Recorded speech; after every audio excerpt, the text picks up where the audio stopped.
Hey family, how you guys doing? I hope you guys can still hear me. Yeah, my mic is on. I had to step away from the camera for a second, and so I'm back, and I'm going to do a live stream over on here and then upload it to my other platforms. All right, so let me piggyback off what I was saying previously before I ended the other live. I'm laying the foundation for us to understand what has transpired, learn about the different extraterrestrial races, the different civilizations that were before us, and understand what this world is, and then finally how we can make this world a better place and how we can ascend. Okay, that's my point. Bottom line, I am going to be finishing up The Return of the Giants from Hollow Earth, Tesla and the Cabbage Patch Kids, which we're going to do a reading today, and I'm also going to read something from the Lost Teachings of Atlantis. So I'm going to bring this all home for you. This may be a little longer, so if you have to stop the video and come back to it, I totally understand that. I want to read a couple things first before we get started. I want to break down for you the definitions of faith, belief, and knowing. I think it's critical for us to understand this. All right. So first off, knowing, according to Webster Dictionary, is showing or suggesting that one has knowledge or awareness that is secret or known to only a few people. Or the second definition is done in full awareness or consciousness. Okay. That's the definition of knowing, done in full awareness or consciousness. All right. The definition of belief is an acceptance that a statement is true or that something exists. And then the second definition is trust, faith, or confidence in someone or something. All right. That's the definition of belief. The definition of faith is to have complete trust or confidence in someone or something. All right. Strong belief in God or in the doctrines of a religion based on spiritual apprehension rather than proof. I'm going to say it one more time. Based on spiritual apprehension rather than proof. A strong belief in God or in the doctrines of religion based on spiritual apprehension rather than proof. That is the definition of faith. All right. And again, the definition of knowing is done in full awareness or consciousness, showing or suggesting that one has knowledge or awareness that is secret or known to only a few people. My point is, we are living in an age where this is the information. Okay. What a great time to be alive. All right. Great time to be alive. We have this technology that we've had before, and we were way long advanced than what we are now. But we're at the cycle now where we're coming into the age of knowledge and knowing. All right. It's not about having faith. It's not about having a belief. I'm not trying to rub anybody or upset anybody when I say these words. I'm simply pointing out to you facts, the definitions of the words, and asking you all to stop believing in something and stop having faith in something and know it. Either you know it or you don't. Okay. We are grown. If you want to follow the narrative of our age, hell, I'm almost 60. I don't have to have a belief. I don't have to have faith. I know. Okay. It's the point of you knowing it. And it's the point of you exuding it and showing it and knowing it. All right. That's the point. It, like my aunt used to say, and I'm not trying to offend anybody by saying this, but I'm a curse. Either you shit or you get off the pot. That's it. Simple. So either you know or you don't. The faith and belief, that is for a person who is a babe. That's for a youngster. That's for someone who doesn't know. You've lived your life long enough and you know certain things. All right. There's no point of having faith in God. There's no point of having faith in Christ. There's no point of having faith in Jesus, whoever you call Muhammad. Either you know or you don't. That's my point. Okay. So we're in a dark deception. We're living in a time where the pendulum is swinging. All right. And we're getting ready to go through some hard things. So I just want to bring this out to you. So it says, and I'm reading from one of my favorite books. I highly recommend you go pick this book up. It's a workbook. John Peniel is no longer with us. He has transitioned. I do periodically stay in touch with his protege, Jewel, and she is a friend of mine over here on Facebook. Shout out to you, Jewel, if you see this video. Okay. Much love and respect to you. You are a beautiful, beautiful entity, a beautiful sentient being, right? So let's read. Dark deception. Some people have recently been fooled by following of the political divisions and apparent changes in the forms of government around the world, thinking that it's leading us to a new age or peace of oneness. But take care. For this is but a grand illusion perpetuated by the dark ones and the outward appearances of the beginning of what is really the final attempt to take over the world by forces of darkness. The new age of peace and oneness cannot be achieved by governments. All right. Okay. And it says, and while the age of enlightenment is close, it is not here yet. So beware. A false negative new age is at our door. And it is. Prophecies from many diverse cultures all around the world concur that we will first need to deal with the darkness coming to the full power, the Antichrist, so to speak, and a powerful system of anti-light before there is an age of peace, harmony, and Christ consciousness. Do you guys know what Christ consciousness means? Okay. We go into these religious organizations and we pray outwardly. Don't care how you feel. We are casting a spell because we're pushing the energy out to communicate with the creator of all. And we are asking this entity, Christ, to come and save us and to make our lives better and to bless us and to forgive us of our sins. But everything is inverted. You have to understand what these words mean and what they represent and the symbology and the mysticism behind it. So when you're going in here and we're sitting, we're singing, we're standing up, we're praying, we're sitting down, we're taking communion, and then some of us get baptized, some of us do the sprinkling. We're all projecting this energy outward. But what are you projecting it to?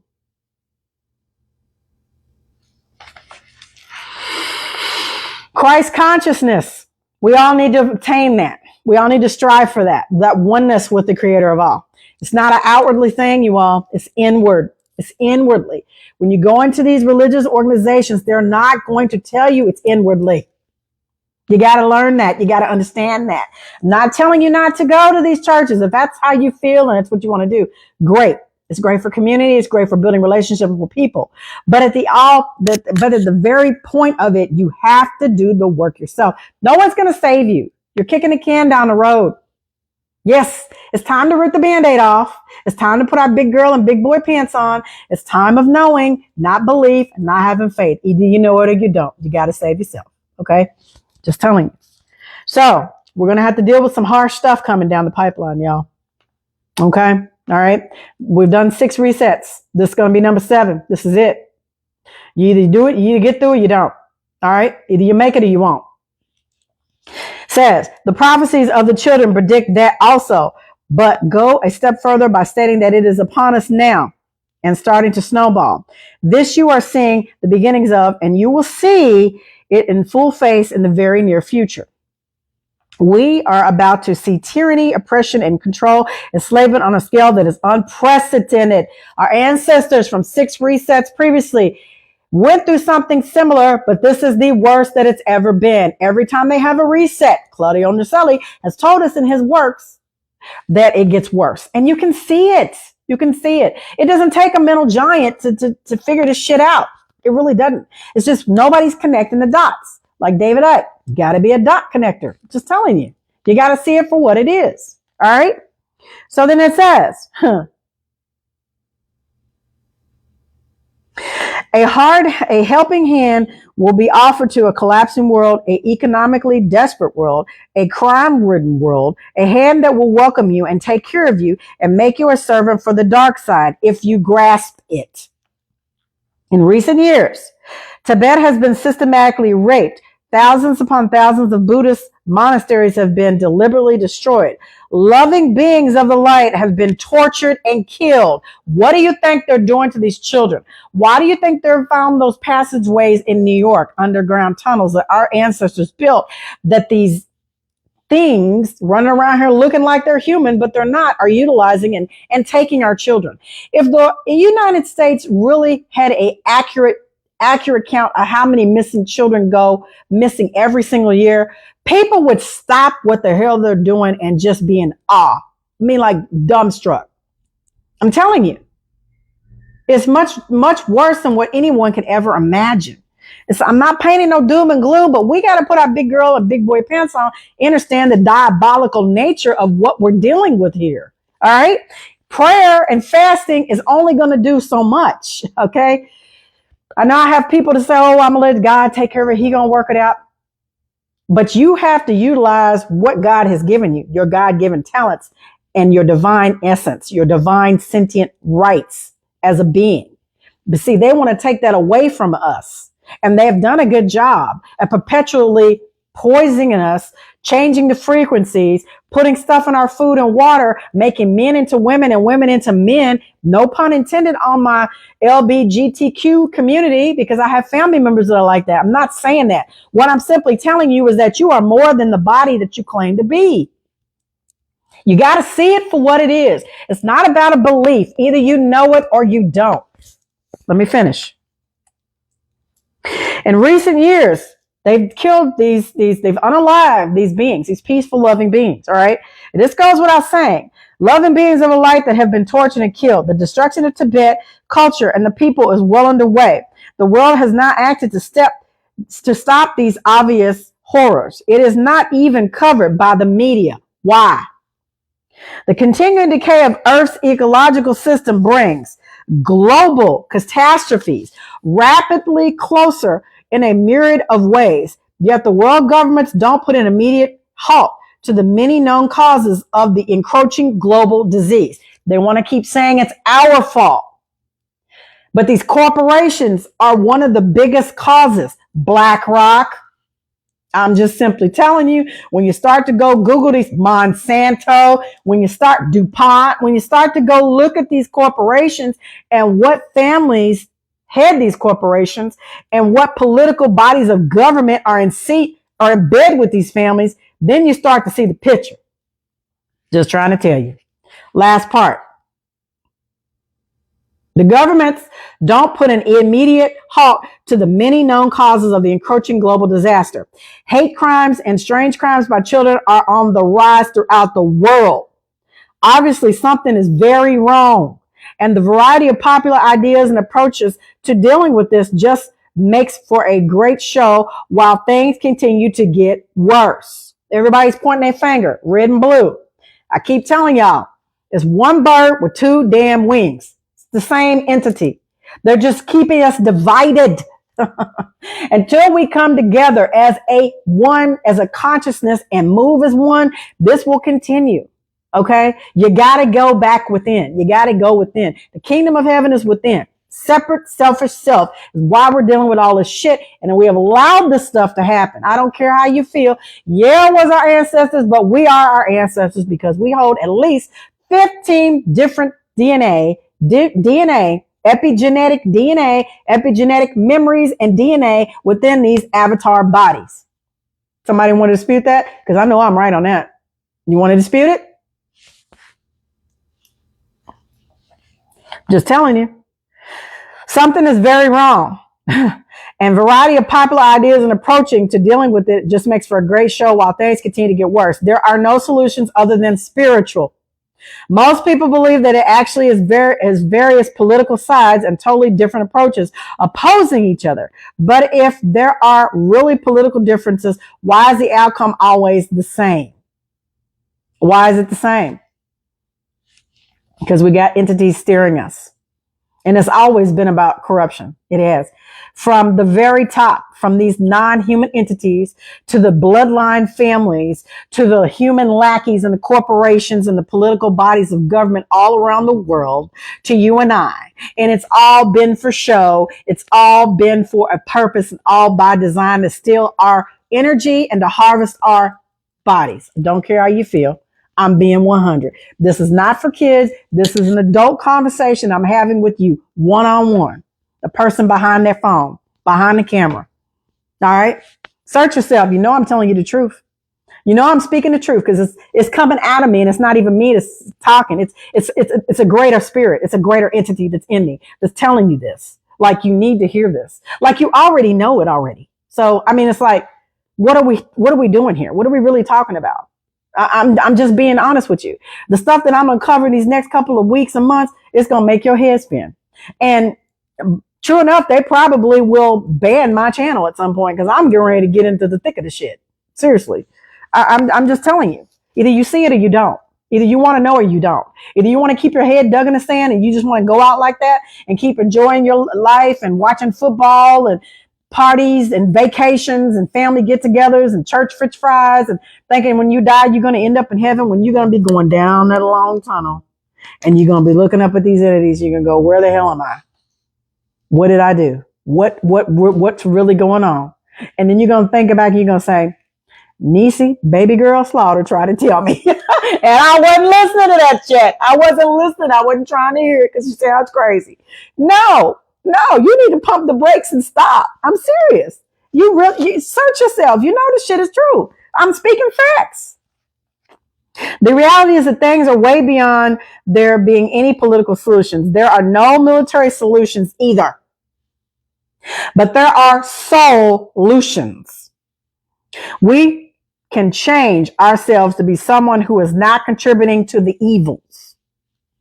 And we can find our inner freedom, inner salvation, which automatically makes us a part of the solution. That's why I tell you to go within, because even though we learn all this information and we study and we move silently and we do the things we need to do, at the end of the day, you got to save your damn self. You got to save yourself. And it's not what you think it is. That's all I'm simply trying to get you to see, is that you got to do the research. You got to sit down. You got to do some things that's going to be uncomfortable to you to get to where you need to be. That's it. When you're an adult, you got to do shit you don't want to do. You get up every morning and do shit you don't want to do. So what are we dealing with here? I'm just saying, what are we really dealing with? It is said, it is always darkest before the dawn. The time of darkness is great once again. Most of those from Atlantis are back again. We're back. We're back. There are civilizations beyond the ice walls, and we're here. Some of us are here. All right. And this is it. This is the final hoorah. This is the great push. Like when you're getting ready to have the baby and the head is crowning and you got to make that one last push.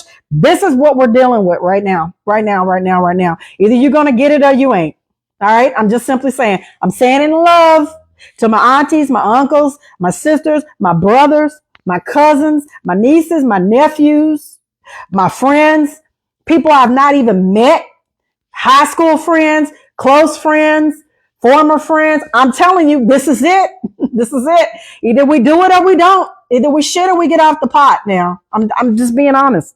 So it says, it is said that it is always darkest before the dawn. The time of darkness is great once again. Most of those from Atlantis are back again, and the same selfish mistakes are being made again. The last days of Atlantis are with us once more, and thus it is a suppression of the light, positive, polarity, positivity, and the expansion of the darkness, the negative polarity or negativity. The following story is just one identification of this, and I will probably come back and start reading over the teachings because it's very important for us to understand some things, the path of what has transpired. I talk about the giants. I talk about the aliens. I talk about several different topics so that you all understand what we are dealing with here. It is not what we've been taught. All right. It's time to rip the Band-Aid off. You got to cut. You got to put some salt in that damn wound and get over it. Let it scab over. I'm just telling you, you got to wake up. So I wanted to read that from you. And then I'm going to say this and then we're going to get into Tesla. Everybody, we're under a serious delusion. And I mean that by engrave this in your mind. It is so important. The Atlantean children of the law of one teach that the world's problems, our personal problems, and all the actions that create the problems come from our delusion that we are separate from the one. And the selfishness that results from that is a delusion. We truly are one being in separate, different bodies. All right. I know how that sounds. I am Niecy Denise Carolyn, having an experience in this body. That is Michael behind the camera having an experience. That is Valerie. That is Alex. That is Corey. That is Devin. That is Jordan. There's Sandy. There's different people behind the daggone camera that's watching, but's having a different experience. But we're all one consciousness. It ain't that hard. It really ain't. And many of us are sleeping with the enemy and we don't even realize it. If you want to permanently kill a plant and ensure that it won't grow back again, you need to destroy the roots. All right. That's what I'm going to tell you. All right. At the root of selfishness is our illusion that we are not one with all things, all life, the entire universe, and our subsequent belief that the illusion is real. This belief created a new identity and supports the existence of the new separate identity that is naturally selfish, and therein lies the enemy. But our belief is a lie. The illusion is not real. Our belief is a lie and the illusion is not real. It is like we are all asleep and thus out of touch with the reality of the real awake world that is around our sleeping body. Shout out to Original Lone Wolf when he said in his video, and I shared it over here on Facebook and I shared it over on YouTube as well, where he was talking about Dr. Michael Sulla was on 3 times with Natalie and Clayton Moore. Shout out to them with Redacted. He was on and he was breaking down actually what Trump was doing, what the government is attempting to do, what we're dealing with. I truly think that the information is being put out there for twofold. All right. One, to keep people confused and for them to go divert off of a path. Just when you think you get close, another door opens and you walk down that hallway and then you're off the beaten path, right? You understand what I'm saying? So I believe, and belief is a lack of knowledge and knowing. So let me choose my words carefully. I know that just as well as there is good information out there, there is also miscommunication and bad information put out there intentionally. My point is that we're dealing with non-human entities at the very top. They handed this realm off to their families. And as I've read a couple days ago, the Lost Book of Enki, the Book of Enoch, I've read to you all those passages. All right. You understand what we're dealing with here. All right. This particular area was never supposed to be like this. All right. There were many different races and species that are here, surface level and underground. I read to you that in Alien World Order. I read to you about the Lyran Wars. I read to you about the Atlanteans. I read to you about a coordinated attack against these Edamans, which are AKA the reptilians. All right.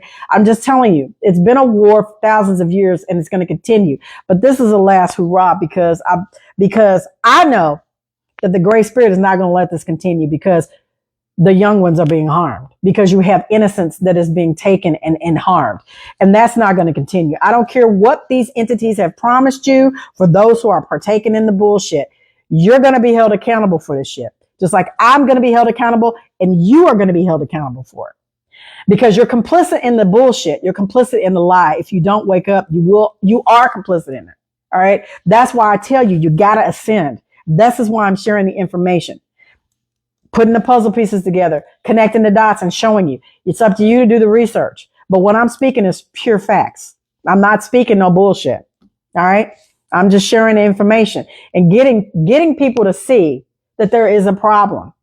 Like, there is a problem, right? You all know that. All right. So last reset, 1700s. They added 1,000 years. It was really 700. Right now, they say it's 2025. It's not. It's like 1017. All right. I'm not going to argue with you. I'm just telling you. The timelines are all screwed up. The time of the year is all messed up because now we're exponentially supposed to be going into fall when they took out the month of Soul out of the freaking calendar. So we have a bunch of stuff going on that nobody is the wiser. Like, there's only a few individuals that really know what date and time this really is based on before. And there's other resets. I'm just telling you. So I read to you from the Lost Teachings of Atlantis. We are going to deep dive into this after we finish up the Return of the Giants from Hollow Earth. I did say this video is going to be kind of long. I'm going to get into Tesla and the Cabbage Patch Kids, and we're going to get right into the orphan trains, baby, because we need to have this conversation. We need to have these difficult conversations. Chapter 13, Orphans and the Orphan Trains. Have you ever wondered when orphans first opened their doors? Orphanages opened their doors. Well, according to the history books, they date back as 400 AD and the Romans and the Greeks. In fact, Athenian law ensured that any child whose parents were killed in battle were cared for by the state until they reached 18 years old. Even good old Plato said orphans should be placed under the care of public guardians. However, they didn't really become that popular until the mid 1800s. Think about how many kids there are out there that don't have families with them. All right, that either grew up in the system, that either grew up and their teenage mom gave them away thinking that she was doing the right thing, and they ended up being abused in different homes. I'm just simply saying, y'all want statistics? Do I need to come on here and give you statistics of that? Do I need to come on here and give you statistics of how many missing children there are? How many people go missing in national parks? Do I need to give you statistics of what the body parts sell for on the black market? Because I did a video on that like 6 years ago. Do I need to redo it? I'm just simply telling you, there's a problem. And if you want to know the truth,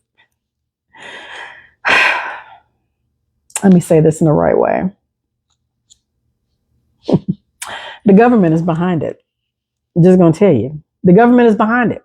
I don't care how you feel. Yeah, there are some good people that work for Child Protective Services, just like there are good people that work in law enforcement. There are good people that work in the health field, in the educational field. Yeah, there are good people everywhere. But just as well as there are good people, there are bad people and entities that are there too. There is a darkness over this planet, and you need to understand what you're dealing with. It's time to rip the Band-Aid off and put on your big girl and big boy pants. The mid 1800s, which was after the reset, this is where the shit starts. All right, let's listen. Here in England, the very first example was the Orphanage Working School in Hampstead, London, which opened its doors in 1758 and was established by, yes, you guessed it, a church minister and backed by a group of gentlemen from London. This was followed by the Bristol Asylum for Poor Orphan Girls in 1795, which I find particularly concerning due to it being being solely for girls. What happened to the boys, and God alone knows what happened to the girls that were incarcerated there. In the early 1700s, we are told that the orphan children swarmed like locusts in the street, and this resulted in the establishment of workhouses and working schools. One London workhouse opened in as far as 1698, forced children to earn their keep by spinning wool and repairing clothes. Child labor is still at an all-time high, but nobody wants to have that conversation because everybody wants the latest phone, the latest watch, the latest diamonds, the latest jewelry, but nobody wants to have a conversation of how this is really coming about. All right. So, child labor. Orphanages didn't really peak in demand or necessity until the end of the 1700s and the start of the 1800s, where then was an actual boom in homeless children. This ties in nicely with the Napoleonic and Civil Wars, which cost the lives of hundreds of thousands of men across the world, with particular emphasis on the countries under the rule of the British Empire. Go look it up. As mentioned in the previous chapter, a widow would almost always lose custody of their children following the death of their husband. With so many ridiculous reasons you could be committed for, it was inevitably, if you were a widow, that your children would end up as orphans sooner or later. Okay? And it don't matter what color. I'm simply telling you it happened. Period. Once inside, they would be given a very basic education, a new version of history, a basic education, and a new version of his story. And often a new name, too. The London Foundling Hospital became home to an estimated 100,000 infants by 1894. Really, if you added 1,000 years, it'd be 894. Between 1776, oh yeah, there's that date again, that magic year, all right, and 1918, a further of 69 orphanages and founding homes were founded in England alone. Hi, I can't see who's joining me. Shout out to whoever it is. I hope you're having an amazing day. And it says, now we know, an estimated 100,000 children Our infants were born around 1894, and between 1776 and 1918, there were over 69 orphanages. All right. I want to know, for those of you who watch this video, I want to test you on something. I want you to tell me in your city, in your state, how many orphanages there are, how many homes there are for children. Okay. I just want to know. Do you know? Do you really know where you live? How many orphanages there are? How many children grow up in the system every day? I just want to know if you guys know that. Okay. And then it says, again, the orphanages themselves were the most magnificent buildings, identical to the asylums and to the prisons, with the Greco-Roman style architecture, which we now know is Tartarian. Okay. Or he wants to use the word Moorish. All right. And with the asylums, these buildings were repurposed and taken from their previous inhabitants. All right. These orphan children were known by many different terms, such as ragamuffins, street urchins, gutter snipes, street Arabs, mudlarks, all being considered to be unruly, dishonest, and treated like vermin. Okay. However, the most interesting term to me is foundling, which was typically used to describe a baby not wanted by its parents. I'm going to highlight that. I'm going to do some research on that word. I'm going to go do the numerology and I'm going to break it down. I want to see it.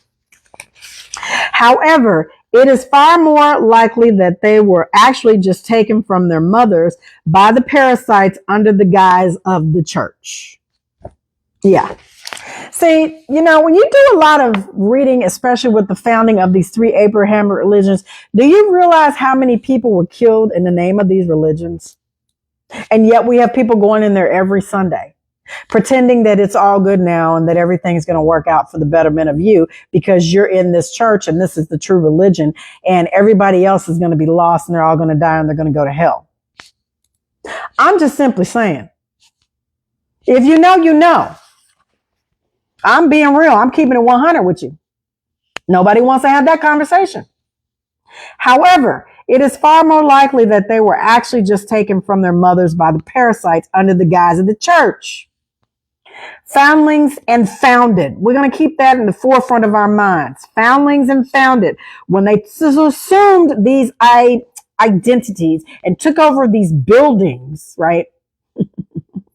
They established or they founded these buildings, towns and cities that were already here by the people that they unalived and the ones that didn't get unalived, that still didn't follow along with the new agenda. They swooped their asses up and put them in prisons and asylums and reconditioned them. I read to you about the tortures. We talked about that.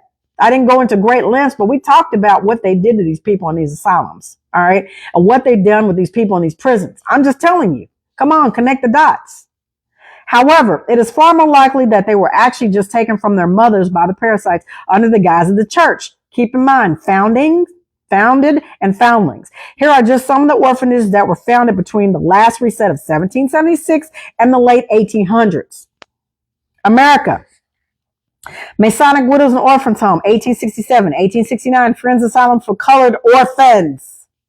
1872, General German Protestant Orphans Home. 1876, Iowa Soldiers Orphans Home. 1887, Mercy Home for Boys and Girls. 1889, Jesse Lee Home for Children. 1891, St. Anne's Orphanages. 1893, Healy Asylum. 1894, Kung Hatten Homes for Children. 1898, Larkin Home for Children. 1898, Lincoln Colored Home. 1899, Maine Children's Home for Little Wanderers. That's in America. Let's go to Britain. 1795, Bristol Asylum for the Poor Orphan Girls. Oh my God, there's pages of this. I'm not going to, oh boy. Hold on. Let's just read it. 1800, St. Elizabeth's Orphanage for Mercy. 1813, London Orphan Asylum. 1822, Brighton Female Orphanage Asylum. 1827, Wanstead Royal Infant Orphanage. 1829, London Sailor Orphan Girls. Ashley Down Orphanages. Asylum for Fatherless Children. Wolverhampton Orphan Asylum, St. Mary's Orphanages for Boys, Major Street Ragged Schools. That was in 1860. I'm not even reading the dates. I'm just reading the orphanages. British Orphan Asylum, Female Orphan Home, The Sailors Orphan Girls School and Home, Dr. Pernado's, 1866. I don't know who that was. 1868, Royal Albert Orphanages. 1869, the Neglected Children of Exeter, Manchester and Sanford Boys and Girls Refuge, St. Teresa Roman Catholic Orphanage for Girls, All Saints Boys Orphanages, Birmingham Working Boys Home, St. Michael's Home for Friendless Girls, Northern Police Orphanage. Yeah, the police. Australia, another landmass. Let's go. Melbourne Orphan Asylum, 1853, 1854, the Geelong Orphanage Asylum, St. Augustine Orphanages, Our Lady's Orphanages, Ballarat and District Orphan Asylum. Okay, I'm not even going to read the rest of them. Let's just keep it going.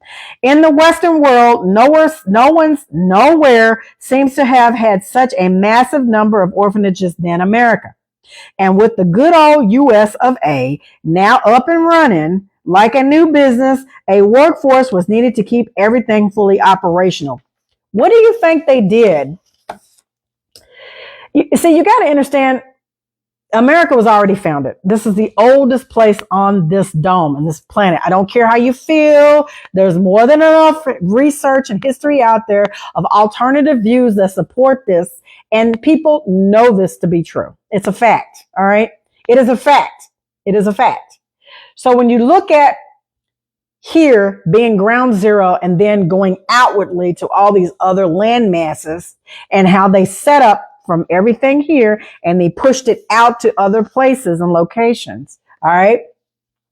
You got to understand that the parasites were fighting these extraterrestrial or interterrestrial beings that were already here. All right. There were thousands of people here, beings, different classes, different races, the giants.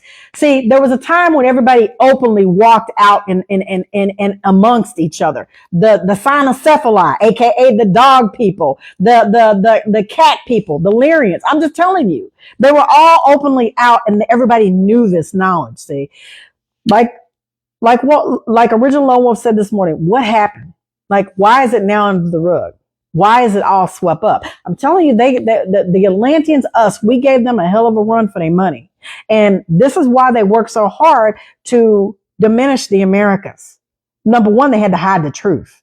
Number two, they had to subjugate the people. All right. And number three, the people that were already here on this landmass, they had to reclassify them. They reclassified us 6 times, the ones that survived and knew the history. Right.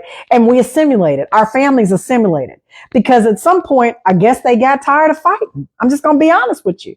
They got tired of the bloodshed and the death and the destruction. And there's a spell based on the Hollywood tree and these dark entities that came here. You've got people that look like me that are in high positions of power, black nobility. They were the catalyst to push this thing through. Because what better way to destroy the enemy than to become one as the enemy, right? The enemy of my enemy is my friend, all right? What better way to destroy a population or a group of beings than to get in bed with them, to breed with them, to build a family with them, to have a life with them, almost as a double agent. I'm telling you. I'm just telling you. When you know it and you see it for what it is, then you call it out. All right. I'm just telling you. I mean, it is what it is. Either you know or you don't. I'm just saying, you got to do the research. So it says, in the Western world, nowhere seems to have such a massive number of orphans in America. All right. And they had to have the labor to keep it fully operational and up and running. Up until then, many orphans operated in street gangs and some even carried guns, or so we were told. To attempt to keep them under control, they were given one day a year when they could use havoc, and this became known as the Ragamuffin Day. All right. Did y'all know about that? Ragamuffin Day. Why do you think they have those TV movies on us called The Purge? Where do you think they got that from? I'm just telling you. Where do you think they got that from? Ragamuffin Day. However, much later, it was moved to Halloween, Hallows Eve, whereby children were allowed to almost take control of the city for one evening and was often referred to as Mischief Night and the Cabbage Night. Halloween, y'all. I'm going to say that one more time for the people in the back row that's working and didn't hear what I said the first time. Ragamuffin Day, Halloween, Mischief Night, and Cabbage Night. All right?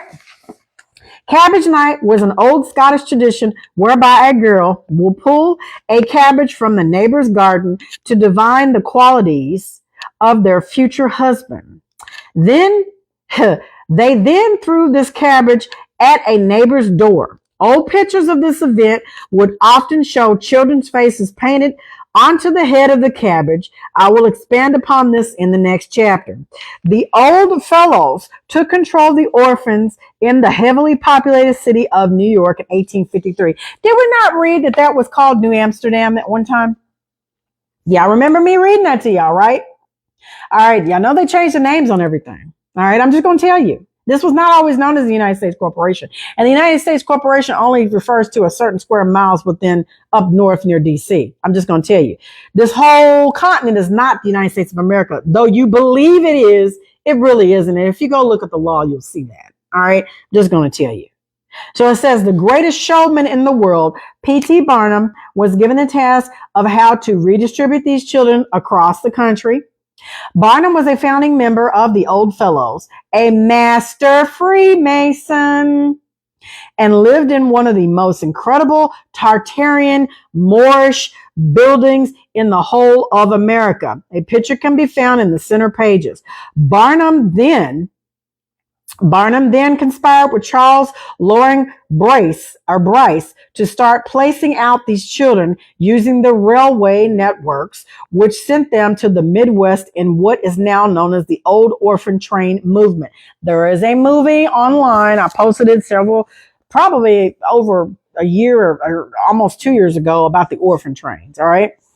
And you need to go look it up. You need to research it. Okay. So then it says, when they started placing these children out, these trains ran 75 years, and they'll tell you, and they have people interviewed on this, okay? So it says, meanwhile, the true children of America, old world, were sent to orphanages and children's asylums to be re-educated and westernized Indian training camps. For those of you who know, you know. Shout out to Chief Redwolf. Alaska is only, 52 miles from freaking Russia? And where do you think these Inuit people came down through? If you follow the Bering Strait narrative, okay? Those who came over here, right? The purchasing of the land from Russia came over here and they repopulated and put them in Indian training camps because they were taught by people that look like me because we are the true Indians. I'm just going to tell you, Indian superior. I know it's hard to hear. I know my light-skinned brothers and sisters. You may not agree, but I'm just telling you, go do your research. And then you come back and you tell me what you find. Because you know I'm telling you the truth. All right? So then it says, they used the railways, and they did it for 75 years. It's not in the book. I'm telling you that he did it for 75 years because I've done the research on this. Meanwhile, the true children of America were sent to orphanages and child asylums to be re-educated and westernized with their history, heritage, and even native tongue removed completely. All right. If this didn't work, they would either remain incarcerated for the rest of their lives or were quite simply unalived. All right. Bryce was a church minister and a philanthropist and a known racist. Even today, wherever we read or hear about children's charities, in particular with regards to orphanages, it's always a philanthropist at the helm. And where do you think these philanthropies reside from? What families do you think they started off with? Because remember, I told you there was 13 bloodline families. There's actually more, but for this video, we're going to roll with the 13. All right.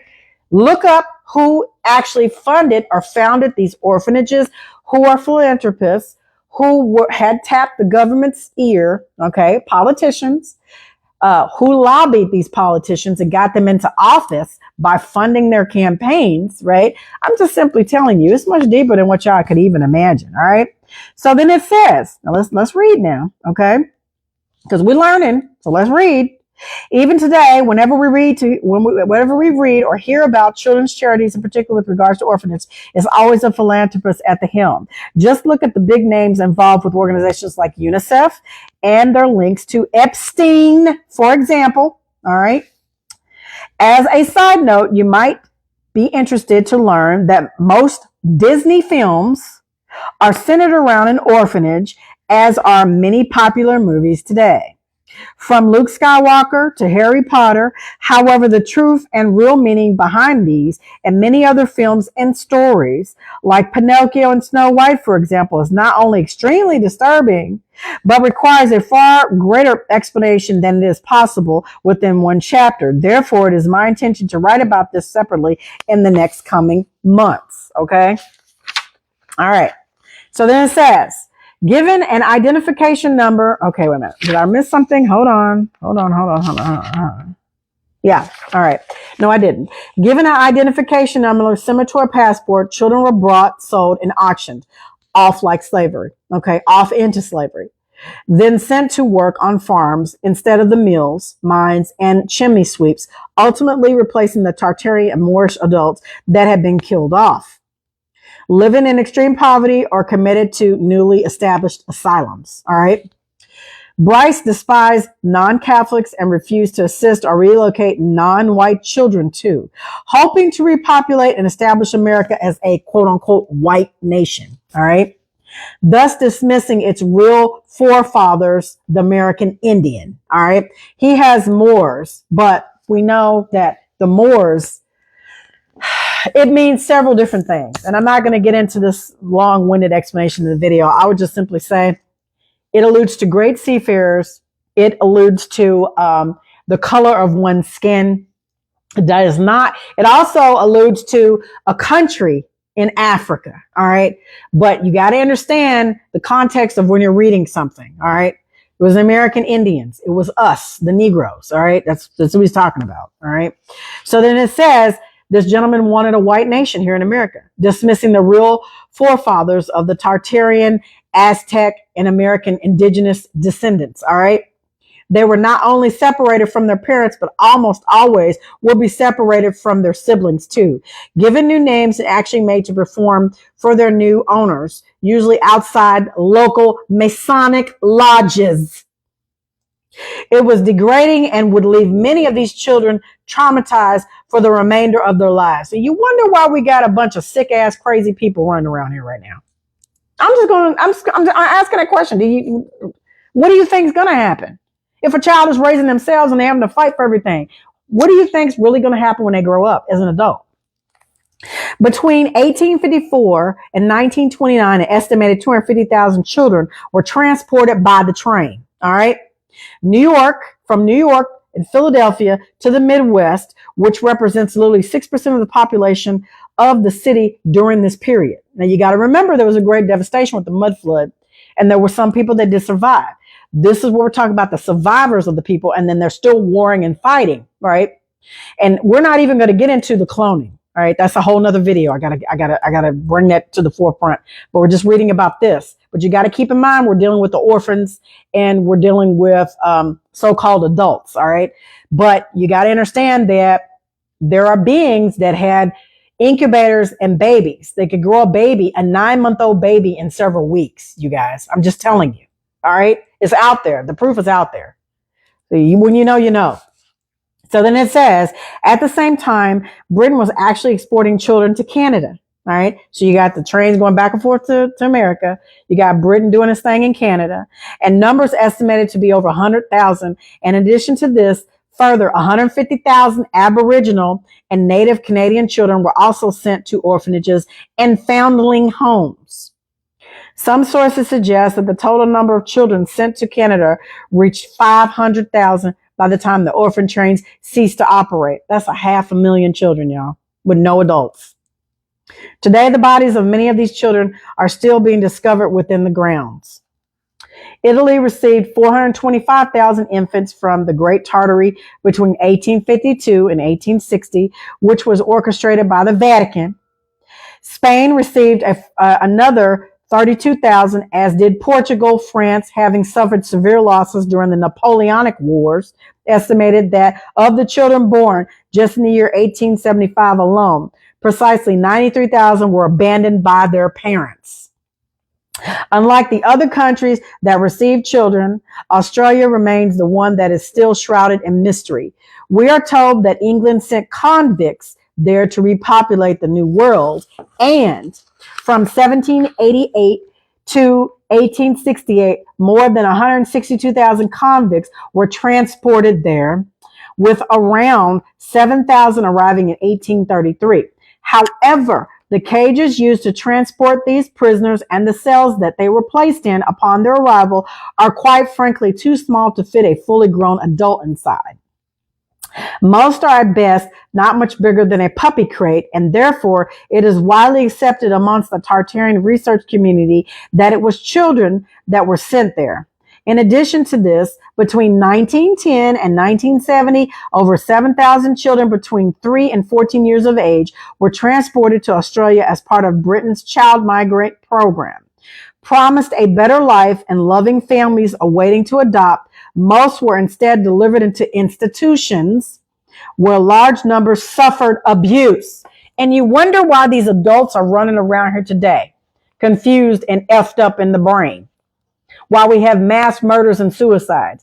I'm just going to simply tell you, where do you think your family lineage is coming from? If you ain't done the genealogy or you can't bring receipts, then where do you think where your sentient body came from? Your avatar body. I'm just saying. When you know, you know. In similar way to Canada, the indigenous peoples were all but wiped out and replaced by a few hundred British adults commanded by the Freemasons.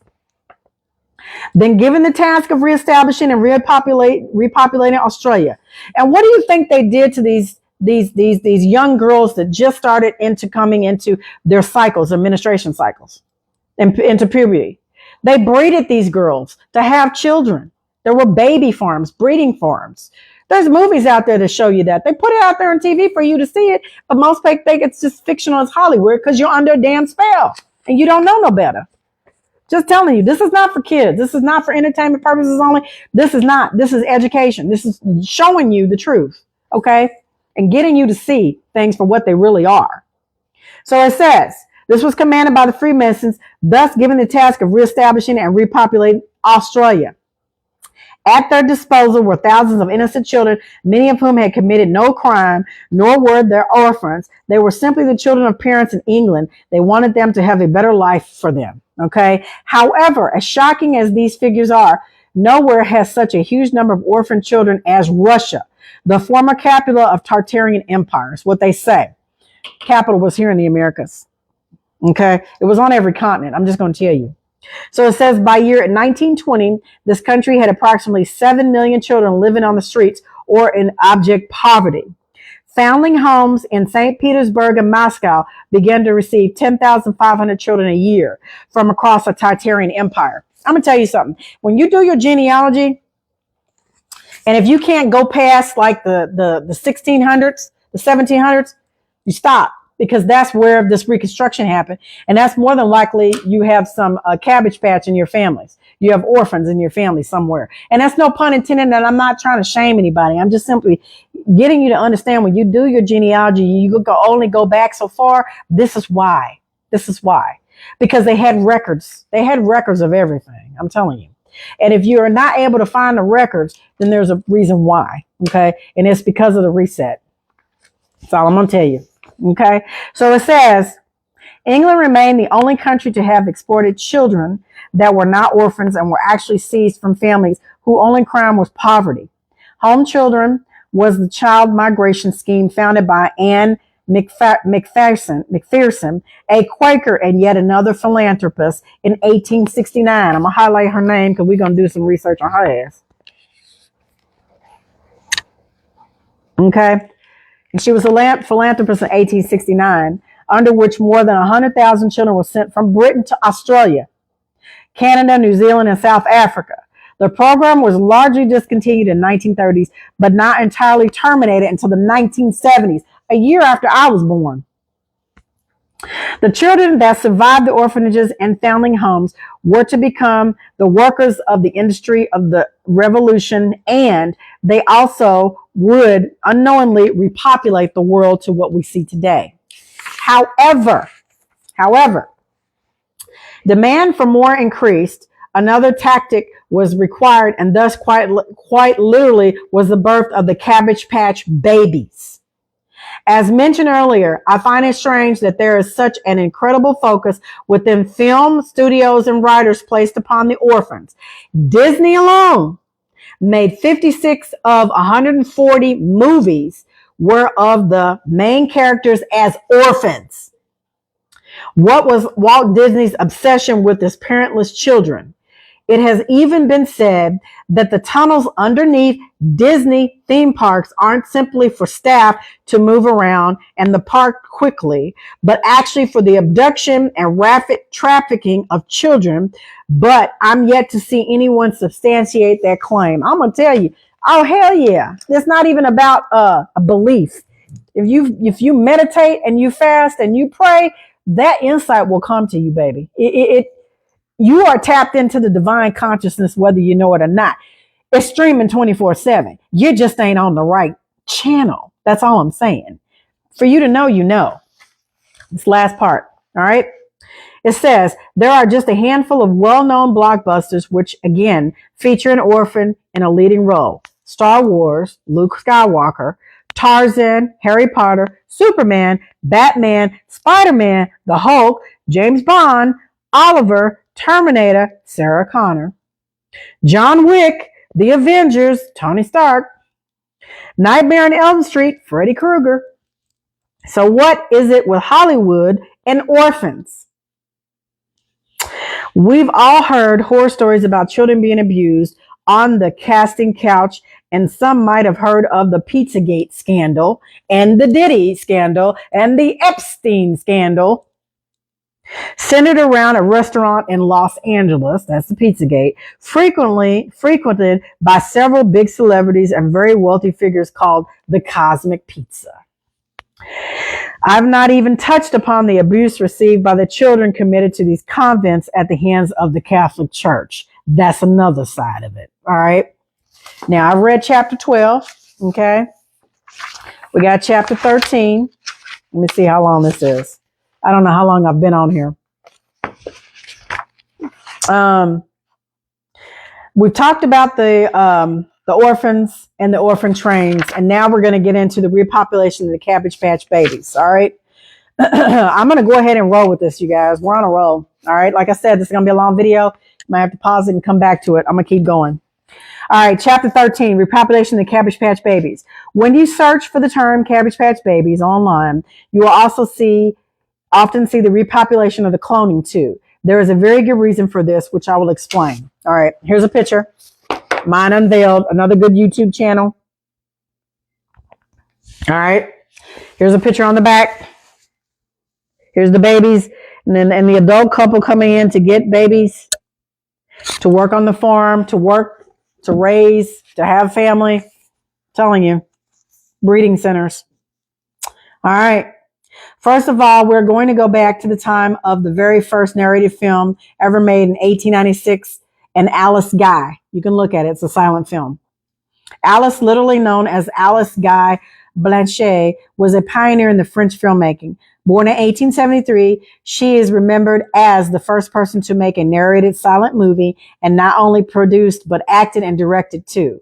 From 1896 to 1906, she was the only female filmmaker in the world, and is also the same person featured in many of the repopulation postcards that I will go into a bit more detail about shortly. Over 2 decades, Alice produced, directed, and acted in over 1,000 movies and then disappeared. Why did she disappear? Rather disturbingly, her debut movie in 1896 was called Les Fées et la Rue Chou. I hope I said that right, which translates to The Fairy of the Cabbages. In this film, which I recommend you take a look at online, and you can find it on YouTube, all right, put in her name, all right, which is Alice Guy Blanchet, Blance, Alice, Alice, Guy, Guy dash Blance, okay? The Fairy of the Cabbages. Google that too, all right? And it says, the fairy plucks a newborn baby from the cabbages in a garden, then places them on the ground. The babies are actually picked up by their limbs and are clearly in distress, crying and screaming throughout the entire process. This was followed by the saga Femme Première Classe, or Midwife to the Upper Class, in 1900. Both can be found on YouTube. All right. And the second film is called Midwife to the Upper Class. And the first one is The Fairy of the Cabbages. Okay. It's no conspiracy. This is a fact, y'all. Despite previously having been lost for many years, these films were apparently very successful, which is surprising as they were not very long. The latter features a loving couple walking through a vegetable garden in search of a baby. Rather oddly, a fairy had previously left several within the patch and removes one to hand to the couple, who are overjoyed. I cannot personally understand why the very first films released to the general public would feature babies being bought and sold, unless it was more of an advertorial of some sorts to help encourage couples to buy more. Like we see on TV, buy this, eat this, drink this, wear this, drive this. Apparently, Alice was inspired to make these films after seeing the baby incubators at the World's Fairs, where Martin A. Coney, a German Jewish descent and known as the baby doctor, had presented the very first incubator to the public at Berlin in 1896. This device was branded the Infantorium, and people paid the equivalent of 25 cents to see prematurely babies inside. Each had a blue or pink ribbon attached to them so you could see what sex they were.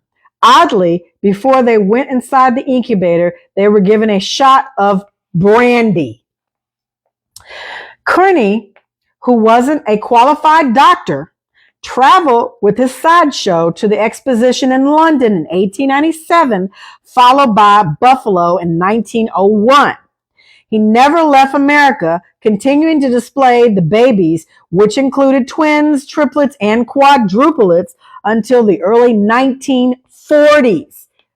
What year is this, they tell us? 2025. And this happened up until 1940s. At one stage, Kearney was actually condemned by a journal called The Lancet for proliferating from the unfortunate circumstances of babies' premature arrival, but this didn't stop him. How this was treated as a sideshow and what was basically a fun fair beggars belief at a Coney Island in New York. Okay. It became a star attraction in these shows and in these fairs. All right. In my mind, this opens up the question of where all these babies actually came from and where were their parents. Okay. Apparently, Coney actually took the children on loan. At the British Empire Exposition in 1924, the babies were borrowed from the hospitals in Paris and in America, and they came from hospitals in New York. Many of the parents of these children were told that they were stillborn or had died shortly after their birth. And to make matters worse and even more shocking, the babies on view in the incubators were available for sale. This is a fact. It's not fake. It's not a conspiracy. It's not fiction. Go look it up. I did. During that same time, postcards with images of babies sat in cabbage patches, as well as them being offered for sale, started in Germany, and they appeared in Germany, then spread across Europe. Some postcards also displayed images of babies being fished out of rivers and streams, hatching from eggs, as well as arriving on trains or by stork. Yeah, I remember the postcards, the stork. The stork brought the baby, yes. And there was even a Pampers commercial at one time, a diaper commercial. These postcards became extremely popular and are said to have inspired artists like Salvador Dali. In fact, there are some still in circulation today, and even a book was published recently by Mind Unveiled. All right, I'm going to show you some. I'm going to show you a couple pictures and we're going to keep reading. All right. Let me get to one of them right here. Here's a doctor with Martin Cooney, the New York Public Library, and this was him in the baby incubator. Check it out. Take a screenshot if you have to. Mind Unveiled, shout out to them. This is their content I'm showing. This is him. This is not a this is not a fake. This was actually in the New York Public Library. All right. And then early baby incubator. Here's a picture of the baby incubator itself. Look. Again, this is Mind Unveiled. You guys need to purchase the book online. Okay. Now, I'm going to show you some of the postcards. Here's one of the first movies ever made right here. Look at it. Look. This is the movie, The Cabbage Fairy. All right. Now, here comes the hard part of the disturbing part here. Again, this is not for children. There are ancient cloning factories. Okay. And I might want to read something from Mind Unveiled here in a second. But here's some of the orphan trains. Look, here's some of the postcards. And I actually had some of these postcards as a kid because I found it in one of my aunt's homes when we were cleaning it out. Look at this. Don't get it twisted. It wasn't just pale skinned babies. It was dark skinned babies too. It was melanated babies too. All right. It was all races.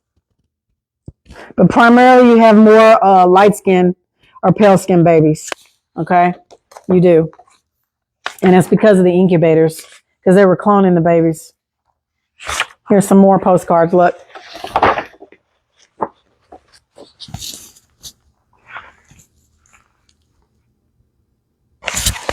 I wish I would have kept my cards that I had. I just didn't know it was going to be, I didn't know it was going to be a thing. I really didn't. I had a Cabbage Patch baby too. I sure did. Went to the store and got it. Look. And there were some ugly ass babies. And they still got them today. You can actually buy a damn Cabbage Patch to this day. You really can. And here's some more. I'm going to show you a couple more pages and then we're going to get back to reading. And again, this is Mind Unveiled. Shout out to Mind Unveiled. All right. I purchased their book. They have excellent content over on their YouTube channel. They share a lot more videos. I do more reading, so it might be boring to some people, but I'm telling you, they have a lot of great information on their channel. They do. Yep. So, I mean, this is a thick book. Look how thick it is. All right. And take a picture. Okay. There's your proof. No conspiracy. All right. So then it says, apparently Alice was inspired to make these films after seeing the baby incubators of the World's Fairs, which Martin A. Corney of German Jewish descent had known as the baby doctor, which I showed you a picture of him with the two preemie babies, right, at the New York Public Library. Okay. And it was called the Infantorium, and people paid the equivalent of 25 cents to go in here, right? So then it says,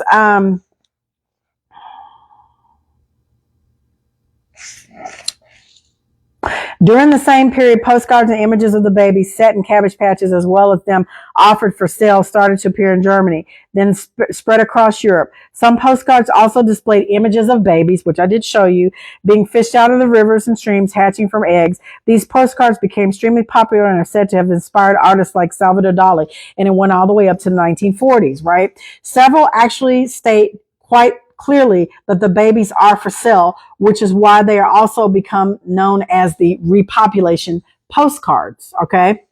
As a side note, in Germany, children's nurseries are known as the kindergartens, which translate to garden of children. That's what kindergarten means. Garden of children. A few of these postcards that grabbed my attention on YouTube during a podcast made by Mind Unveiled showed images of babies with the text underneath them that included phrases like, I will be good, I won't pee in the bed, I am cheerful, I will love you, I will wait for you, and I will be nice. And it does say that in this book. And at the bottom of these postcards, it does say that. Look, I'm just showing you some more postcards. And it does say that. And they even have a cockroach riding a bicycle. It says that the cockroaches represent the capitalists involved with the movement of children. This would imply, even back when the postcards were being created, that there was something very slimy about all of this. Notice how in the postcard above, the man with the top hat at the front of the carriage is holding a fishing pole. This will come to play shortly. Look at this cockroach on a bicycle. I ain't making this shit up. I'm showing you. Take a screenshot of this. Look. That's a damn cockroach. And look at this man up here with the fishing pole. That's a cockroach. I'm just telling you. When you know, you know. Some also state no returns, and during one popular podcast I watched, they turned one of the postcards over so you could see the message written to the recipient. It wrote, "Dear L, don't you think they are very pretty on the other side? If so, hurry up and order one before they are all sold out. Love from Aggie." Rather strangely, at the same time, infants were also being delivered by mail, and I verified that when a U.S. postal worker back in the 70s. You know, my little grown ass had conversations with, I was around elderly people. So I grew up at a time where I heard a lot of things from elderly people at the time. And I asked the post lady, "Do y'all still deliver babies?" And she looked at me and she looked at my aunt, which is my grandmother's sister. She said, "Oh, she's a very intelligent little girl." "No, baby, we don't deliver children anymore." And I said, "Well, I got postcards." And I went in the house and I got the postcards and showed them. Yep, she validated that. She had a U.S. Postal Service uniform on and everything. So I'm just telling you, when you know, you know. So it says they were delivered by mail and would actually arrive with postage stamps attached to their clothing. When researching the subject, I found this particularly hard to believe until I looked online and saw that in 1913, this was absolutely the case. This is not a conspiracy theory. This is a fact. This is America's dark secret. I'm just going to tell you. Several people in my Facebook group have commented saying that their grandparents didn't know when they were born and that they were found at the bottom of the garden, often in cabbage patches. It's true. They were. In fact, my own mother was told this on numerous occasions by her siblings. So it seems pretty conclusive that babies were being sold across Europe at the time as well as America. All right. I put America in there. He has Europe, but I'm telling you, it was worldwide. My research in the previous chapters where we looked at the huge numbers of people killed after 1776, as well as adults being committed to prisons and asylums, the planet would definitely need to repopulate or society would collapse. And unlike re-educating other children or adults with a new narrative, often as well as a new language, name, and history, start again with a baby would be a great deal easier. Okay?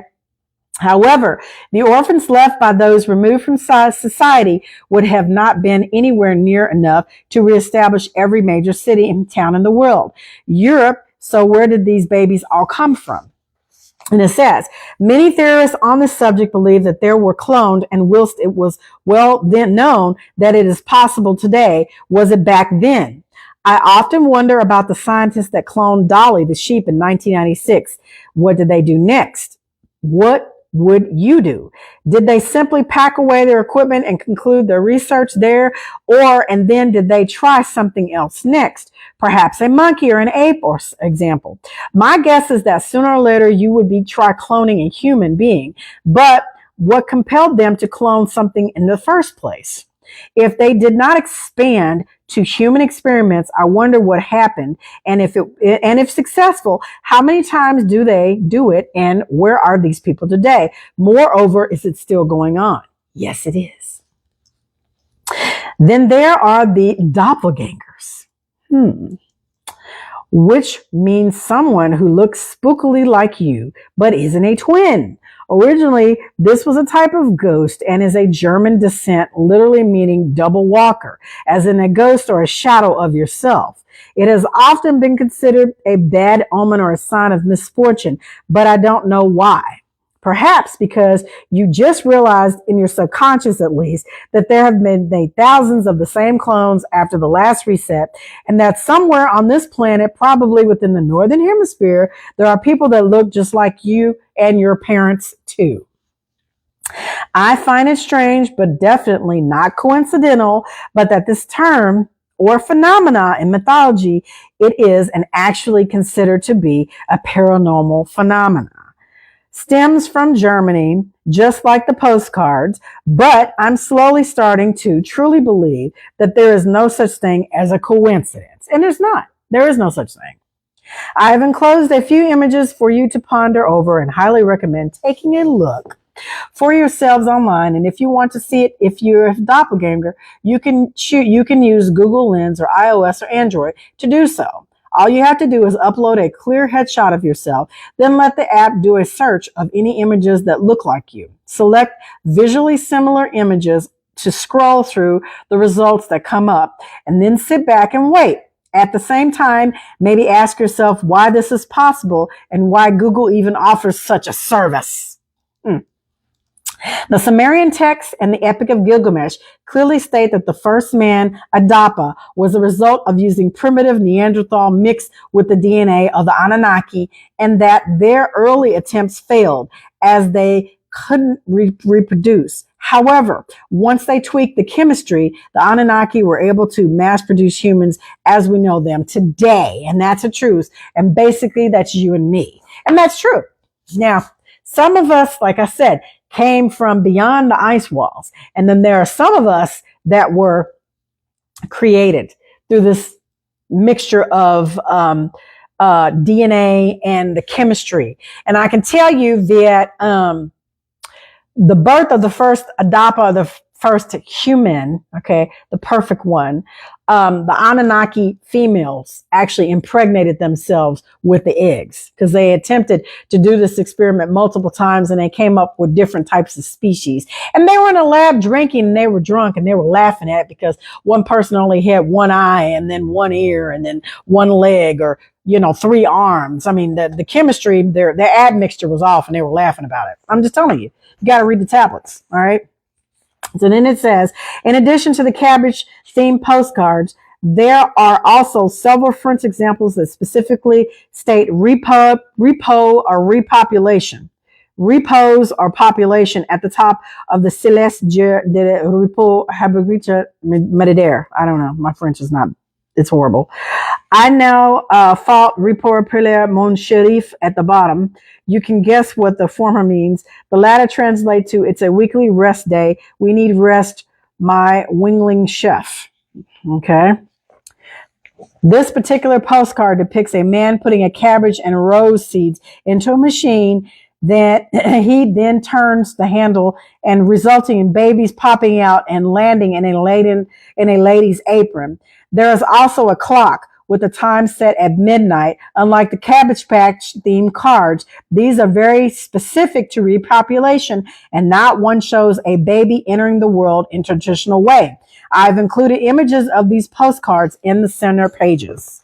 All right, let's go look and see what he got. Oh my God. Yeah, look. This is Barnum's residence in Bridgeport, America. So this is one of the Tartarian cat. This is where P.T. Barnum's home was. And then this is the film, The Babies and the Cabbages.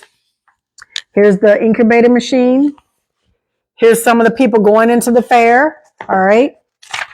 Here's some of the babies and the cabbages. Look. This is Guy Anderson's work. I'm giving him a shout out. We're doing this for educational purposes and entertainment purposes. Though there ain't nothing entertaining about this shit. This is horrifying. It's diabolical. You can't make this shit up. Look, I'm not making this up. This is all fact.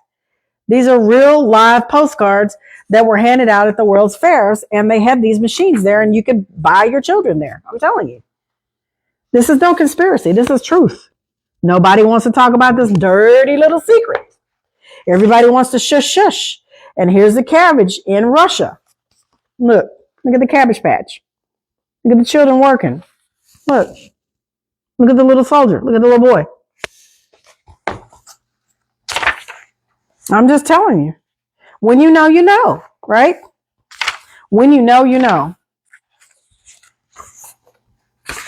So then it says,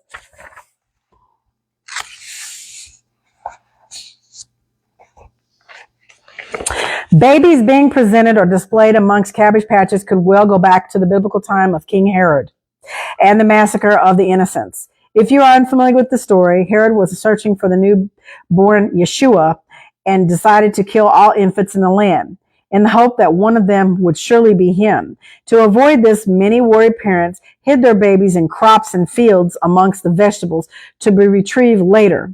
How this became Cabbage Patches remains unclear, but may well have been changed to cabbages as a result of the orphans' holiday known as Cabbage Night, as explained in the previous chapter, Halloween, which is actually Cabbage Night. In Tomsk, Russia, sits a sculpture outside a maternity hospital, and I showed you the cabbage. That's where it comes from. It's known as the Amana, and serves a newborn baby called Alushka emerging from inside a cabbage. The head of a baby is 80 centimeters in diameter. The baby itself is 60 centimeters tall, and the entire object weighs close to 1.5 tons. The sculpture is Oge Kredinsky, and rumor has it that expectant mothers kiss the baby upon arrival to the hospital. If they kiss the forehead, they will have a beautiful baby girl. If they kiss underneath his forehead, they will have a hero boy. There are often references to the Cabbage Patch Babies within movies too. One being Ice Age #5. Go look it up. And it also shows an alien spacecraft in that movie too. If you look for it, you'll see it. In Antarctica, of all places. I'm just telling you, it's in the movies. Approximately 45 minutes in, a character called Buck emerges from a hollow log grasping a cabbage with a pumpkin inside. He tells his friends that it's a baby girl and names her Brunwyn, which means white crow. So what are your thoughts? Why were so many of our grandparents as well as their parents told that they were found at the bottom of the garden or amongst cabbages? Why would there be such a huge demand for postcards featuring the bizarre topic, and why also were there postcards that say babies for sale and featured being reproduced? I told you I had a box full of those cards as a child, and my grown ass went to a U.S. postal person, our mail lady, and I asked her, where were the babies and why did they stop delivering by storks? And she told me, she told me we don't do that anymore. I do know one thing, and that is the parasitic elites have always hidden their actions and intentions in plain sight, often in a way that makes it unbelievably anyway. TV and film has made this a lot easier, okay, as what we refer to as fiction or science fiction is often based upon fact. Programs like The X-Files, for example, contain the most extraordinary conspiracies, many of which have now exposed real events. In closing this chapter, I would like to direct you to another popular movie, specifically the opening sequence of Toy Story #3. In this scene, Woody is trying to stop a train from falling off the tracks over a bridge, which has been blown up by Mr. and Mrs. Potato Head. The carriages are full of babies, and as the train races towards the bridge, Woody yells, "The orphans!" All right. So, I know that probably was a long, reading of 2 chapters. And I just wanted to share this information and bring this home to you. I also shared for you, not only in Guy Anderson's book, I've also showed you pictures of the Cabbage Patches from Mind Unveiled. And then I want to read you this last thing in closing. This is their YouTube channel. All right. And I'm going to show this to you. I want to hold this up. I want you to do a screenshot. This is them right here. Take a screenshot of them. Go over there and subscribe. Okay. They did an excellent job. I gave them, 5 stars on their review. And I just want to read this one part to you because I want to drive this part home to you. In the ancient times, there were cloning factories. As we venture further into the labyrinth of history, we're about to explore theories that may test the boundaries of conventional wisdom. These thoughts, potentially viewed as too radical by skeptics, challenge the narrative many of us absorbed growing up. The notion that ancient societies were technologically deficient. They were not. Thoth the Atlantean in the Emerald Tablets tells you that he takes the body at will. I'm just going to tell you. However, What if there's a reason behind our belief that cloning is a relatively recent breakthrough or even a science fiction concept birthed in the late 19th century? The idea of human cloning or creating a human being without the need for sexual reproduction is not a novelty in our ancient or historical annals. The array of postcards we're about to delve into seem to overlay reference a form of Victorian era propagation process, which would arguably be a form of cloning. Here, cabbages serve as a potent symbols. They represent rebirth, mimic the anatomy of a female genitalia, and then their round shape invokes the image of pregnant belly as well as an infant's head. This symbolism seems to allude to an operation where humans were metaphorically farmed en masse. The implication is that there were baby factories churning out infants in large numbers for a specific purpose. Also, there seems to be an eugenic element involved in the process where certain phenotypes were deliberately chosen depending on the desired outcome. All right. What if we venture down the rabbit hole and consider the existence of ancient allusions to repopulation factories? A curious subject for contemplation is the symbol of Artemis or Diana of Ephesus, viewed through the lens of an occult symbolism. Diana, her Latin name is Artemis, her Greek equivalent, were seen as the great mother goddess of fertility. Classical mythology associates Artemis with the virgin goddess of the hunt, force, and animals. However, it's intriguing to note that Ephesus, nestled in Asia Minor, was steeped in Oriental influences that merged with Greek tradition, giving birth to an entirely novel symbol. The Ephesians worshipped Artemis and Apollo and believed they were born in a grove named Ortygia, a name strikingly close to Orgygia, the ancient Greek term for Ireland, a land of forests. And it says, Orgygia is often considered the birthplace of the first repopulation center following the floods mentioned in numerous ancient texts. Greece, where the cloning factories began, where Yakub, the big head scientist, did his thing. I'm just telling you. Go read it. Go look it up. The Ephesians dedicated their lives to these gods and found significance in the portrayal of Artemis as a fertility symbol, often depicted with numerous breasts or perhaps egg-like structures and her legs held tightly together. Strabo, in his geography, gives an account of the Arcadia, a magnificent grove of all kinds of trees, and speaks of a myth surrounding Leto's birth or bath in the Cetrius River after her labor. Artemis Temple was located in the ancient city of Ephesus, a bustling port city. This temple, one of the seven wonders of the world today, was revered as the largest building of antiquity. It served as a place for cult worship, replete with mystical rituals involving sacrifices to the divine goddess of the fertility. More than a religious hub, it was an economic center, functioning as a bank of considerable importance. The sanctity of the location ensured that it remained untouchable by thieves, making it reportedly the largest bank of its era. All right. Historical records suggest that the temple was rebuilt numerous times after being destroyed by various invasions, including those by Christians seeking to eradicate all remnants of the paganism, because they moved that shit to the Vatican. I'm just going to tell you. This massive temple that often held significant in economic and religious influence now echoes its grand past, only in ruins, offering tantalizing hints of ancient beliefs and rituals that actually happened there. It's fascinating to consider how the concepts of ancient seeding operations can be found in various legends and myths that involve a mother goddess and her children, Mother and Jesus and Mary, okay, Isis, Apollo. I don't have the book in here where I could tell you the name of that.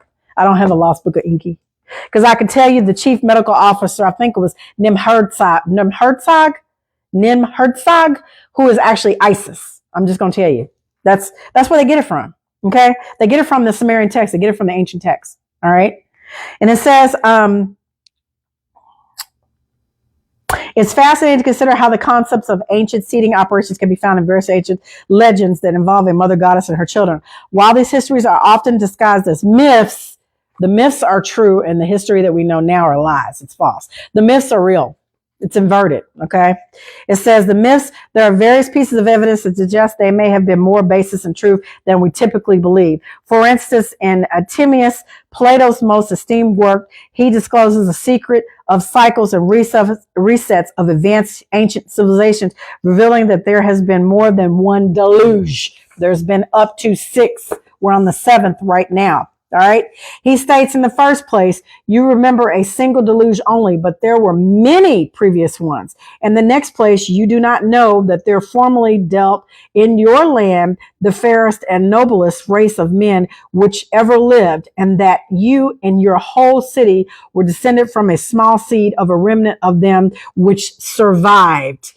Here in the West, in the Americas, melanated people are the Atlanteans, the descendants thereof. That's why I talk about this book.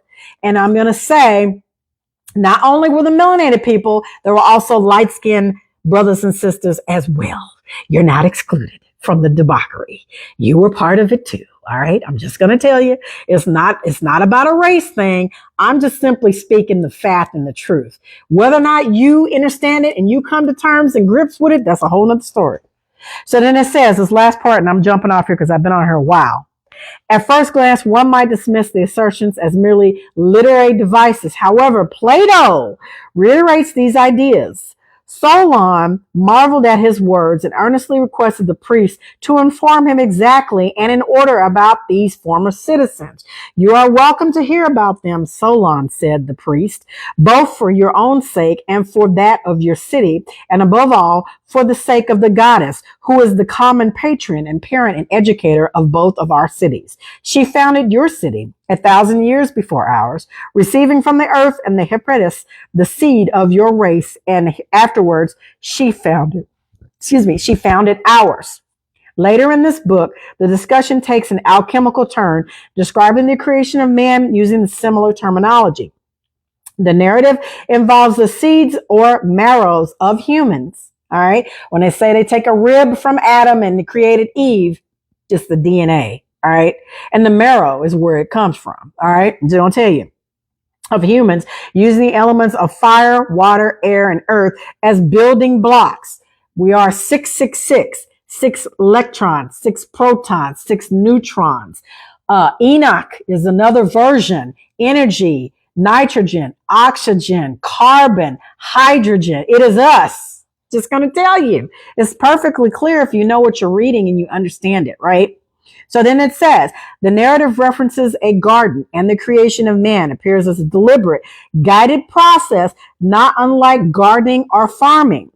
Furthermore, the creators had to decide the lifespan of these beings, hinting at the possibility that the original seeds had much longer lifespans, and they did because they were descendants of these demigods. Lived 900 years, Methuselah.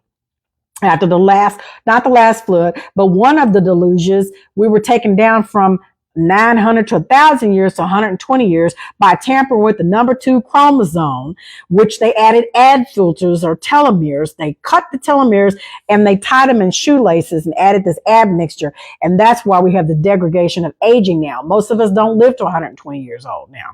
The life expectancy now is like 70 years. I mean, I'm just telling you.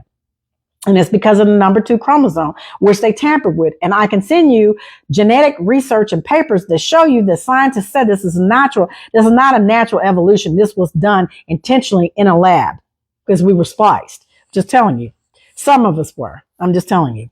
So then it says, it was the deliberate guided process, not unlike gardening or farming. Furthermore, the creators had to decide the lifespan of these beings, hinting at the possibility that the original seeds have much longer lifespans. Ultimately, implies that the seed is a womb, a vessel for life, and the woman carries the womb and the vessel. The man creates the sex of the child, and it needs both a male and female. But they have circumvented that by cloning now. Just going to tell you. Timaeus' narrative seems to echo the ancient operations of seeding life and resetting civilizations. It touches on the transformation of an original form to be more maternally attached to primal senses, deprived of self-will to make them less godlike. In essence, This narrative provides an intriguing possibility that human existence and development might be more deliberate and planned than we often believe. And I'm going to tell you, our melanated brothers and sisters played a very big part in the deception of this planet. It wasn't just the light skin, aka the pale skins, that are now causing havoc, right? They're still under the guise of the black nobility and the 13 bloodlines and these non-human entities. That's my point. And when you know, you know. All right. Last part, last sentence. A complex manual rather than a random series of events. And this is a perspective, although ancient, may offer us insights into our past and our purpose that are still relevant to today. Plato was clearly indicating in the text that humans once existed in a more androgynous state and were fundamentally different from the humans we know today. But through manipulation by these quote unquote gods, lowercase g, custodians, Anunnaki, parasites, whatever you want to call them, they were altered to reproduce sexually, developing a reliance on one another for procreation and became more akin to animals. A statement that underscores the idea of humans being more divine and less animal-like in their original form, where their soul was seated in the head. The shift of the soul's seat to the chest represents a fall from the divine to the mundane or the animalistic nature. When you are in sin, you are in your lower state, your lower vibration. You are in the matter or maternal state. Matter, mother, maternal state, lower state, and to rise or to come up or raise your consciousness, Christ consciousness, to ascend, there is an alchemical process that your body goes through, and you need to align all four of your bodies in order for you to ascend, to become Christed or to become entangled and to know thyself. And it goes without saying, it's done inwardly and not outwardly. This last part, again, the shift of the soul's seat to the chest represents a fall from the divine to the mundane or an animalistic. He talks about men transforming into women. This was back during Plato, y'all. As a second generation consequence of the behavior. It talks about it here in the Atlantean text. Plato doesn't mean a literal physical change. He refers to the metamorphosis of their spiritual nature. And I digress and say that these mofos are now making a physical change because we see it everywhere with the transhumanism and transgender lot. I'm just going to say it. I have love for all my fellow sentient beings, but you need to hear the truth. All right. And I'm not going to cut the chase on this one. So then it says, Plato doesn't mean a literal physical change. He refers to a metamorphosis of their spiritual nature. This reflects the Greek concept of metamikrosis, or transmigration of the soul, where souls can reincarnate into different bodies across multiple lives. And this is what we have. This is what we're dealing with. This is what's going on. All right. And then it says, Plato also gives an early theory of the mechanics of sexual reproduction, indicating a rather advanced understanding of the process for the time. The mention of the seed or sperm having life and a desire for emission reflects the biological instinct to reproduce. This rebellious and masterful nature of the organ of generation represents the dominance of our physical animalistic urges over reason. For women, he paints a picture of the womb as an eager entity longing for fertilization, frustrated and restless when barren for too long, causing disease. The womb, in his description, is likened to a fertile farm, eager for cultivation. Through his words, we sense how deeply the ancients pondered reproduction, connecting nature's cycles to our own. This entire conversation seems to be a metaphor for the human condition and our struggle between reason and animalistic urges. And it sets the stage for discussing the ancient knowledge of genetic manipulation, cloning, and hybrid creation, topics that were understandably veiled in mystery due to their complex nature and potential misuse. And I'm going to stop it right there. I may come back and do a part 2 and deep dive more into the Cabbage Patch Babies with Mind Unveiled before we get into our next reading of the Return of the Giants from the Hollow Earth, and then piggybacking off of the serpent race. Okay, the reptilians, the Edamans, the Greys, the people from Orion, and all these other star systems, the galactic light Federation. We may kick them in there too at some point. But I wanted to express this information to you, to put the puzzle pieces together, to show you that this is much bigger than you can ever imagine. And the whole point of me showing you this is to point you to the inward work that needs to be done within yourselves. All right. Kingdom of heaven is within you. It's never been without. You're walking, you're working, you're living, you're moving outwardly when you need to be working on building that inner temple. Okay. I hope this reading has been beneficial. I do not know how long I've been on here. I apologize if it's gone 2 hours, but when you're reading the information and you get into it and we start to put the puzzle pieces together, I would continue on and just make sure that we get through to enough of the reading to where we have an understanding. I hope you ponder over this video. I hope you rewatch it, listen to it again. I appreciate you joining me, and I am very thankful. I'm very thankful to have you guys here with me in this time of the great unveiling. Anyway, I hope you guys have an amazing day, and remember what I always say, you be the change you want to see all around this earth dome, because it's up for you and I to make a positive change. I read from here, here, here, and I hope you all stay tuned for another amazing video. I'll talk to you guys soon. Bye.